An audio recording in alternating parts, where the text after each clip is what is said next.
ધરપકડ કરે. બીજો હર્ષભાઈ સંઘવી એમનું પુતળા દહન કરવામાં આવશે.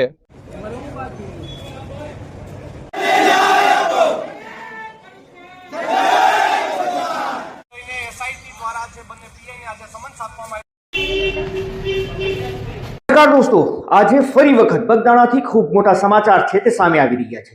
છેલ્લા ઘણા દિવસથી એ ચર્ચાઓ હતી કે 15 અને 17 આ 2 તારીખ છે તે બગદાણા જે નવનીત બાલદિયા કેસ છે તેને લઈને ખૂબ અગત્યની રહેવાની છે અને બેનું પણ કંઈક આવું છે. ગઈકાલે 9મા આરોપીની ધરપકડ કરવામાં આવી હતી, પરંતુ વધુ એક આરોપીની ધરપકડ થઈ છે અને હવે આ બગદાણા નવનીત બાલદિયા ઉપર જે હુમલો થયો છે એ કેસમાં વધુ એક આરોપીની સીટે ધરપકડ કરી છે. મતલબ કે 10મા આરોપીની ધરપકડ કરી છે. એટલું જ નહીં, આ જે 2 પીઆઈની જે સમન્સ આપવામાં આવ્યું હતું, જેને તેડું આવ્યું હતું, તે આ બંને પીઆઈ છે તે આજે આઈજી ઓફિસ હાજર થયા હતા, જ્યાં મનાઈ રહ્યું છે કે તેમની પૂછપરછ કરવામાં આવી છે. એટલું જ નહીં, આજે સરપંચો અને કોળી સમાજના આગેવાનો દ્વારા એક રેલી યોજવામાં આવી હતી, આવેદનપત્ર આપવામાં આવ્યું છે અને ખૂબ ખતરનાક ચીમકી આપવામાં આવી છે. આખરે બગદાણા કેસમાં શું નવા અપડેટ છે, કોણ છે 10મો આરોપી અને સરપંચોએ શું કીધું છે, આ તમામ મુદ્દે વાત કરીએ. વિડીયોની શરૂઆત કરીએ. નમસ્કાર દોસ્તો, હું છું દિલીપ મોરી અને આપ જોઈ રહ્યા છો નમસ્તે ગીત. છેલ્લા 18 દિવસથી બગદાણાનો જે કેસ છે તે હાઈ પ્રોફાઇલ બની ચૂક્યો છે. આ કેસની ચર્ચા ગુજરાતભરમાં થઈ રહી છે અને નવું રોજ કંઈ ને કંઈ અપડેટ છે તે આ કેસને લગતા મળી રહ્યા છે. આજે વધુ એક અપડેટ સામે આવ્યા છે. એક નહીં, 2 નહીં, પરંતુ 3 નવા અપડેટો છે તે સામે આવ્યા છે. આજે સૌપ્રથમ વાત કરી લઈએ કે 10મો આરોપી કોણ છે.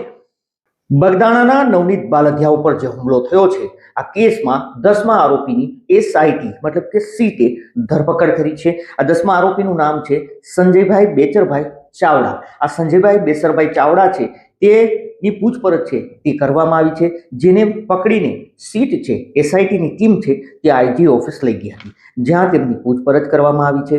જ્યાં તેની પૂછપરછ બાદ ભાવનગરની જે સિવિલ હોસ્પિટલ છે ત્યાં તેને મેડિકલ માટે લઈ જવામાં આવ્યા હતા અને ત્યારબાદ તેને કોર્ટમાં હાજર કરવાના હતા.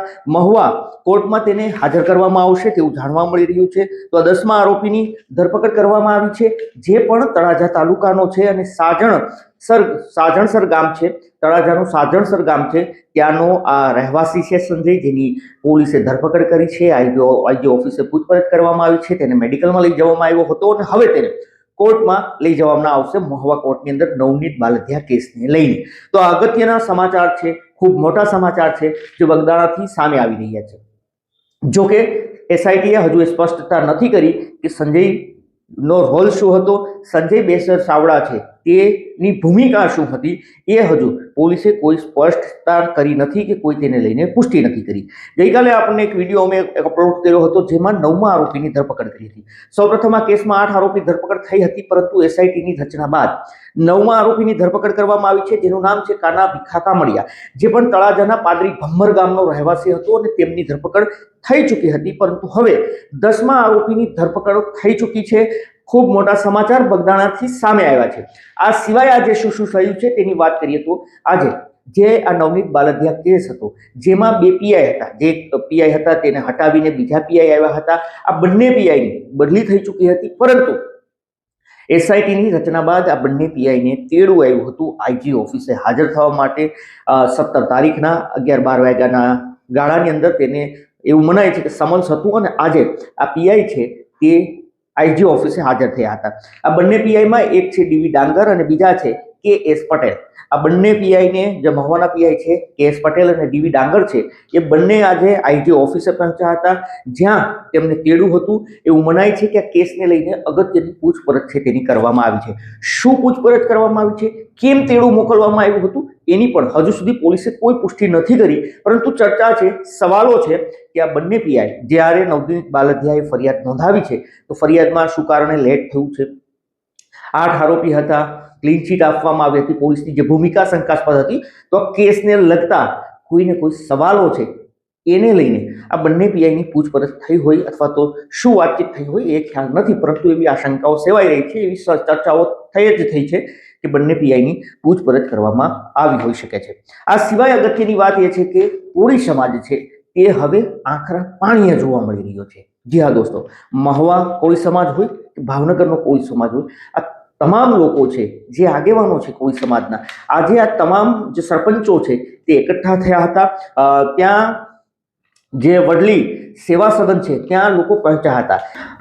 જી હા દોસ્તો, મહુવાનો ભૂતેશ્વર વિસ્તાર છે, ત્યાં તમામ આગેવાનો છે, મોટાભાગના કોળી સમાજના આગેવાનો છે, સરપંચો છે, ત્યાં ભૂતેશ્વર વિસ્તારમાં એકઠા થયા હતા. એકઠા થયા બાદ તેને ત્યાંથી રેલી યોજીને જે વડલી છે સેવા સદન ત્યાં પહોંચ્યા હતા. મામલતદારને ત્યાં એક રેલી સ્વરૂપે આ લોકો તમામ લોકો ત્યાં પહોંચ્યા હતા. આવેદનપત્ર આપવામાં આવ્યું. નવનીત બાલદિયા કેસમાં તેને જલ્દીથી જલ્દી ન્યાય મળે તેવી માગણી કરવામાં આવી છે, અને જો ન્યાય ન મળે તો આંદોલનની ચીમકી આપવામાં આવી છે. સાથે સાથે ગૃહમંત્રીના પૂતળાના દહનની પણ આકરી ચીમકી છે તે આ આગેવાનોએ આપી છે. આપને જણાવી દઈએ કે એક વિજયભાઈ વાળા કરીને છે, જેણે આજે સ્ટેટમેન્ટ આપ્યું છે કે આજના સમયની અંદર માણસોને ન્યાયતંત્ર ઉપર ભરોસો છે, આમ કામ થશે અથવા તો આમ કામ કરશે તો કોઈને ભરોસો નહીં રહે, ભરોસો ઉડી જશે. તેનો કહેવાનો મતલબ આ હતો. આ સિવાય તેને આગળ કહ્યું છે કે 3 દિવસમાં જો ન્યાય નહીં મળે તો હર્ષ સંઘવીના પુતળાનું દહન કરીશું એવી ચીમકી આ વિજયભાઈ વાળાએ આપી છે. તેમણે સાથે કીધું છે કે આજે ગ્રામ પંચાયત, તાલુકા પંચાયત, જિલ્લા પંચાયત, કાર્યકર્તાઓ બીજેપીના, પદાધિકારીઓ બીજેપીના, ભાજપમાં જોડાયેલા અનેક સમાજના લોકો છે કોળી સમાજના, તેના રાજીનામા ધડાધડ પડશે ભાજપમાંથી તેવી પણ ચીમકી આપી છે કે યોગ્ય સમયે યોગ્ય રીતે વહેલી તકે નવનીત બાલદિયા કેસમાં ન્યાય નહીં મળે તો તે રાજીનામા ધરી દેશે.